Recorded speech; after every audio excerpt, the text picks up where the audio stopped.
answer, give it to us in 60 seconds. What makes you different from the next person that's trying to run? You know, some of you have it easy, and you may be the only Republican in your office, and that makes it really easy.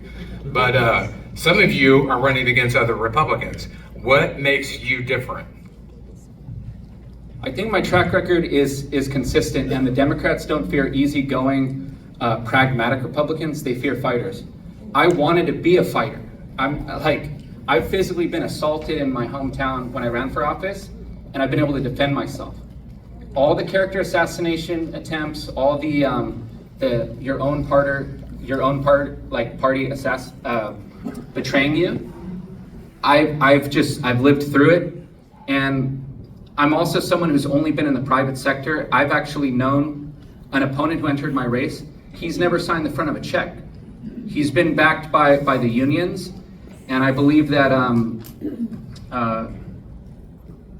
the administrative state has grown so large at the expense of all the small businesses in Main Street, and that's what I represent. I'm a real estate agent, I'm an insurance agent, and those two departments just are in chaos, and I believe I have the understanding and how to address them for affordability. I am the only Republican in my district, but if there was another Republican running, I think what differentiates me is coming through the grassroots and being connected to people before I had to think about being a politician, right? So allowed me to really connect with the true concerns and things of voters. I honestly believe that my personal beliefs end with my oath of office, and I think that's a standard that we're greatly missing in our state, let alone in our country. When I go and take my personal beliefs and I impose those on someone else, we create resentment in our community, like it or not. And when we impose our systems of government based on the Constitution that represents everybody equally, then at least we have a foundation that we can deal with some of the fringe issues. So I think that's my biggest advantage that I've got is I didn't come up through politics. I didn't go to the Leadership Institute or get a political degree. So I'm here for the people, to build a people movement and not a political movement. Now all I have to do is figure out where to start. I mean, after that one, you already know I'm a Marine. You know how we Marines are. We have how should I put? We go towards the enemy rather than away from them, which is what I've done most of my life. I've been shot, I've been blown up, I've been bayoneted. I had a heart attack actually a few years ago, but I've always fought against all of those things because I know my ability to fight. And we have to fight for the people in our district, for the people in every single community, every single city.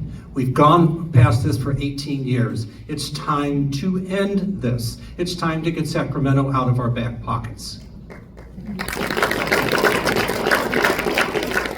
So what makes me different than my colleagues, I ran against Maxine Waters where I earned 46% of my votes from non-Republicans. In fact, my yard signs were next to Kamala Harris signs. And that's because I didn't come into South Central, Compton, Watts, Inglewood, Hawthorne, Lawndale, Gardena, Steve the Republican. I came in as Steve Williams, the problem solver. I spoke to them about issues like street takeovers, like the 550 RVs that sat all through their district who are dumping waste into our beaches through the storm drains. So I came in with solutions, and that's, again, like I said earlier, that's what's needed. No more complaining, no more pointing the finger.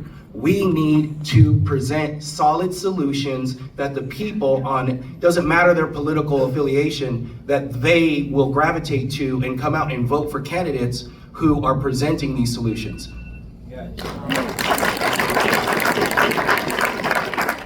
What sets me apart is I'm a foreign-born. I was born in South America. I came to the US when I was 12 years old. I came through LAX legal pathway to naturalization. I understand what it's like to start all over again, to lose everything, to lose my parents, my family was upper middle class in Peru. We left because there was civil war and socialism happening. We left because the Russians were in our country and we did not know what was going to happen. There were bombs happening up and down the streets. I recognize the symptoms of socialism. I've lived it, we fled from that. We came to this country, we started from ground zero. I learned to speak English. It is my second language, has become my first language.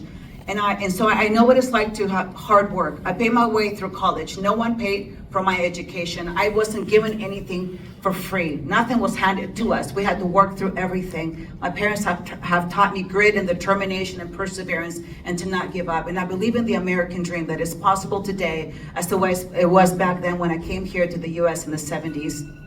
Thank you. George, 1 minute. Okay. All right, buddy. What makes me different from my colleagues here is that I am a former councilman and mayor in the city of Hermosa Beach, dealing with land use issues, dealing with local zoning, and the need for local control. I am also a small businessman. I have my own business, and that separates me from my colleagues here. I have the experience to deal with the issues that you are suffering from, to properly represent you in Sacramento. And yes, Sacramento, we need some common sense solutions and ideas, and I can bring those to this office.